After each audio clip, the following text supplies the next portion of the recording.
আরে আমার মেয়ে তো গাছ হয়ে গেছে, এখন তাকে কিভাবে আমি ঠিক করব?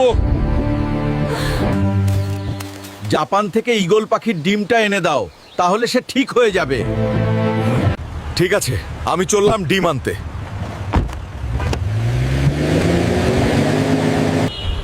এত বড় শহরে আমি কোথায় যাব? যাই জঙ্গলের দিকে যাই।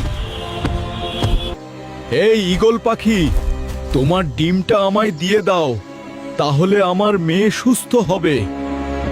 জঙ্গলের মাঝে একটা আপেল গাছ আছে, সেই আপেলটা আমায় এনে দাও, তাহলে দিব। একটা আপেল কোথায় পাবো? আরে এটা কি?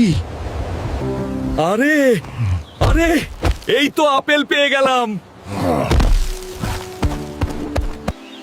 এই না তোমার আপেল, এবার তুমি আমাকে ডিমটা দিয়ে দাও, আমি চলে যাই। যাই হোক, ডিমটা পেয়ে গেলাম, এবার আমি গ্রামে চলে যাই। অবশেষে আমি গ্রামে চলে আসছি, এবার তো মেয়ের কাছে যাই।